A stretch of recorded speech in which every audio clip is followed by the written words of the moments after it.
Hai teman, kembali lagi bersama saya dengan novel yang berjudul Terpaksa Menikahi Pak Ustadz. Seperti biasa, sebelum lanjut, Mimin mohon bantuannya untuk bantu subscribe channel ini. Mimin sangat berharap bantuan teman-teman dan kemurahan hati teman-teman. Mimin doakan yang bantu subscribe supaya diberi lancar rezekinya, puasanya diberi kelancaran, diberi kebarokahan. Mimin ucapkan terima kasih. Baiklah, langsung saja kita mulai. Bab 76. Sial. Hampir aja gue nabrak. Umpat Nindi. Ia hampir menerobos lampu merah. Jika sampai itu terjadi, pasti akan terjadi tabrakan hebat. Apalagi Nindi melaju dengan kecepatan tinggi. Gadis itu tersenyum licik saat memiliki ide gila dalam otaknya. Nindi menemui kakak sepupunya yang seorang make up. Rumahnya tidak jauh dari tempat Nindi berada saat ini. Ia akan membuat dirinya seolah-olah benar terluka. Nindi bahkan dengan sengaja merusak bagian depan mobilnya agar Azam nanti percaya. Lo yakinin wanita itu menatap ragu pada Nindi. Iya kak, ayolah bantuin gue. Bikin gue seolah-olah punya luka di dahi sama kaki.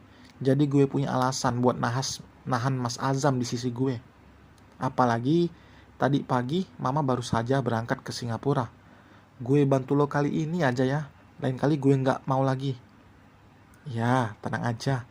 Nindi tersenyum lebar. Wanita bernama Bila itu membuat gambar di dahi sebelah kanan, betis dan juga lutut Nindi. Hasilnya terlihat seperti luka asli. Bila bertangan dingin itu, kenapa ia menjadi salah satu konten kreator yang banyak pengikutnya di sosial media? Apa yang dihasilkan tangannya itu selalu membuat orang-orang yang melihatnya berdecak kagum. Saking niatnya Nindi sampai membeli perban dan juga obat merah saat perjalanan ke rumah Bila tadi. Lo kayak gak ada cowok lain aja, Nin. Cowok banyak, tapi yang gue cinta cuman Mas Azam. Cinta. Kalau cuma lo sendiri yang cinta sama dia, terus dianya enggak, ya percuma aja kali. Cibir Bila. Jangan salah, meski nikah sama cewek lain, cinta Mas Azam itu tetap buat gue. Terserah lo deh. Bila menyahut lalu memberikan cermin pada Nindi agar gadis itu bisa melihat hasil karyanya. Mata Nindi berbinar puas dengan hasilnya. Wih, mantep. Kayak luka beneran aja nih. Habis ini gue langsung transfer deh. Di bagian lutut dan betisnya juga dibuat luka yang sama juga. Bukan waktu singkat untuk membuat itu. Hampir 2 jam lebih Bila membuatnya. Hingga ia merasa tangan dan pundaknya begitu pegal. Drama lo ini sebenarnya murahan banget, tau gak? Ledek Bila. Bodoh amat. Yang penting Mas Azam bisa gue ambil lagi hatinya. Semoga aja kalian cepet kasih ibu cucu ya. Azam hanya tersenyum menanggapi ucapan ibunya. Tadi saat Nindi telepon, ia tidak berani mengangkat. Karena takut ibunya akan kecewa saat tahu Azam masih berhubungan dengan mantan kekasihnya itu. Tapi saat panggilan kedua, nama Aluna yang terlihat. Azam sengaja mengangkat agar ibunya percaya jika dirinya dan Aluna memiliki hubungan yang baik. Di depan semua orang, Azam dan Aluna memang berperan sebagai pasangan yang romantis. Ibu gak sempet temuin Luna, soalnya ini harus udah pergi lagi, ucap Bu Gina. Iya bu.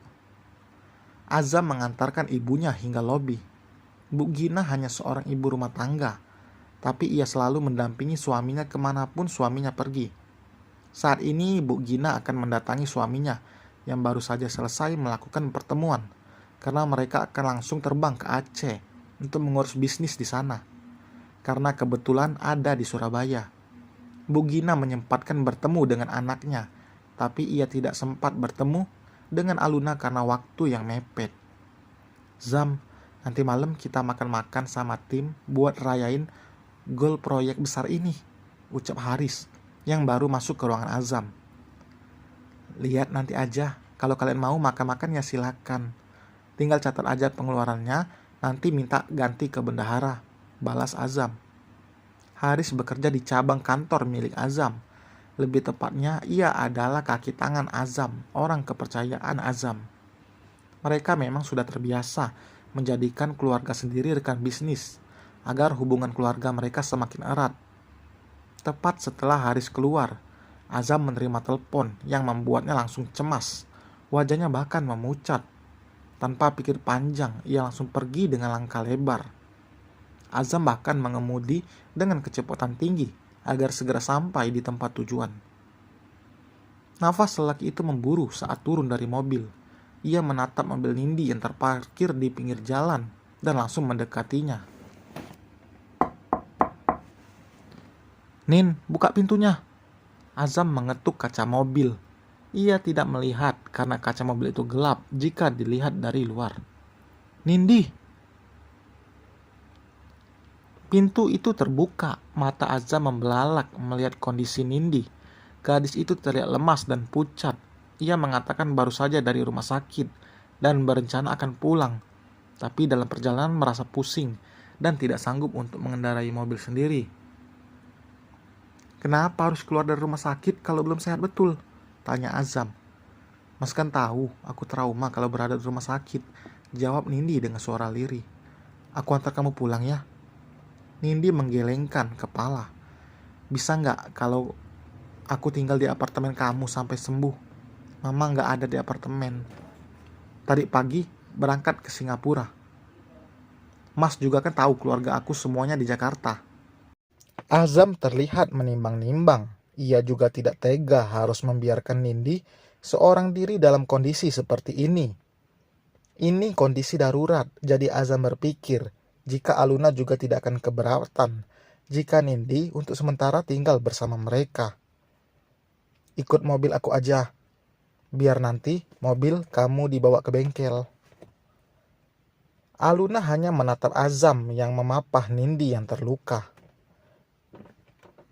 Gadis itu pintar sekali berakting, seolah-olah benar-benar sakit. Tidak ingin terlalu mencampuri urusan mereka, Aluna kembali masuk ke dalam kamarnya. Bi Wiwi juga masih ada di situ. "Istirahat ya, obat kamu mana?" "Ada di tas mas, tadi di rumah sakit aku udah minum kok. Nanti malam baru minum lagi." Nindi bahkan membeli obat di apotek. Ia begitu niat dengan aktingnya. Azam keluar dari kamar itu.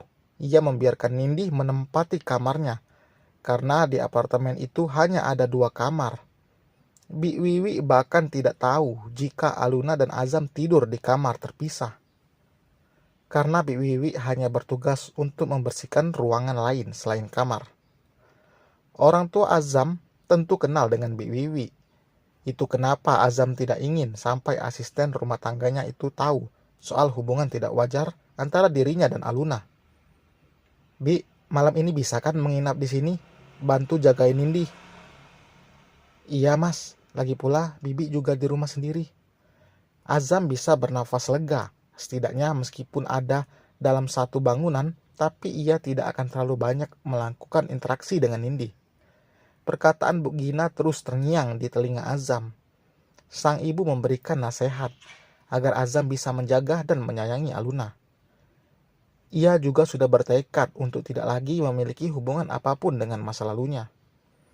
Azam tidak ingin mengecewakan orang tuanya. Setelah Bi Wiwi pergi ke dapur, Azam mendatangi kamar Aluna. "Bisa kan malam ini saya tidur di kamar kamu?" Dan selesai teman, terima kasih telah mendengar. Jangan lupa tinggalkan like, komen, serta subscribe bagi yang belum. Mengucapkan terima kasih, semoga puasanya lancar. Sampai berjumpa di bab berikutnya. Bye.